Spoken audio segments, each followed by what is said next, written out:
नमस्कार. मी अभिनेत्री अपूर्वा सोनार. सावित्री शक्तीपीठ महाराष्ट्र पुणे ह्याची मी राज्याध्यक्ष म्हणून काम करते. मैत्रिणींनो, यावेळेला श्रावण महिन्यामध्ये आपण सर्व सावित्रीच्या लेकींनी वेगवेगळे विषय घेऊन व्हिडिओ सादर करण्याचा आपली एक थीम आहे. आणि श्रावण महिना म्हटला की प्रचंड सण असतात आणि पूर्ण महाराष्ट्रात ते सण अगदी आनंदाने उत्साहाने साजरे करण्याचा हा प्रघात आहे. खूप पूर्वीपासून चालू आलेला आहे. तसंच त्याच श्रावण महिन्यात नारळी पौर्णिमा, रक्षाबंधन असे सण येतात. नारळी पौर्णिमा म्हटलं की कोकणामध्ये हा एक खूप मोठा सण आहे. या दिवशी सगळे कोकणी लोक समुद्राला नारळ अर्पण करतात आणि दुसऱ्या दिवशीपासून त्यांचे मासेमारी व्यवसायाला सुरुवात होते.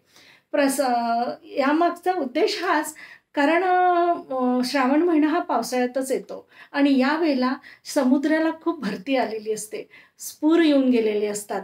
त्यामुळे समुद्रही खवळलेला असतं आणि ते नारळ देऊन त्याला शांत करायचं आणि दुसऱ्या दिवशीपासून त्यांचे जी रोजीरोटी असते त्याला ती सुरुवात होते आणि की शांत हो आणि आम्हाला उद्यापासून आमच्या मासेमारी व्यवसायाला तुझा आशीर्वाद दे, असा त्यामागचा ही त्यांची छान भावना असते.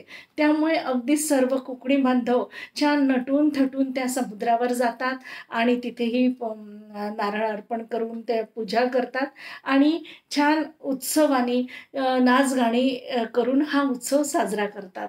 तसंच तसंच रक्षाबंधन हा एक असा सण आहे की मला असं वाटते प्रत्येक घरात हा सण साजरा केला जातो.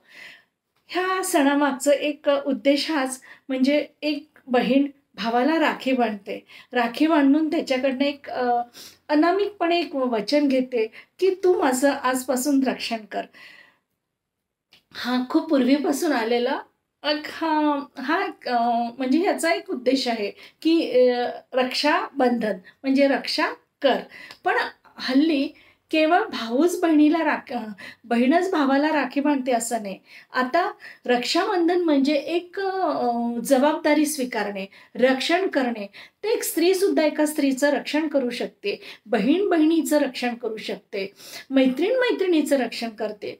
तर हे जे पहिले फक्त बहीण भावाला जी राखी बांधायची ते तर आहेच, पण ज्यांना बहीण नाही किंवा बहीण भावाचं नातं जिथे नाही आहे तिथे आपण रक्षाबंधन हा जो सण आहे तो आपण एकमेकींना राखी बांधूनही साजरा करू शकतो.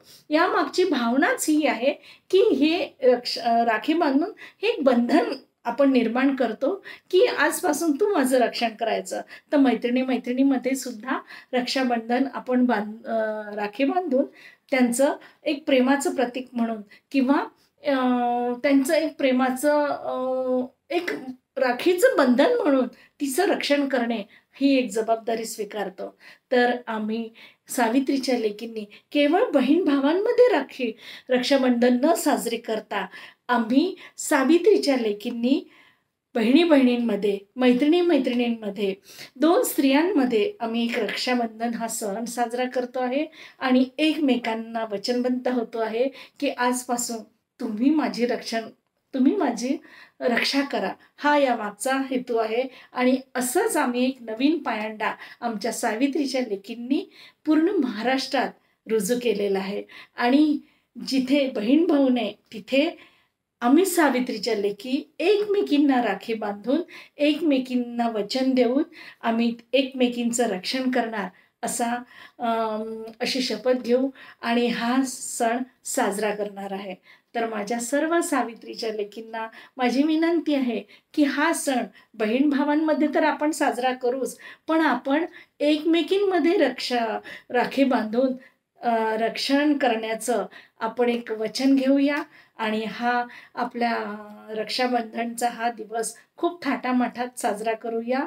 आणि सर्वांना रक्षाबंधनाच्या, नारळी पौर्णिमेच्या अगदी हार्दिक हार्दिक शुभेच्छा आहे आणि धन्यवाद.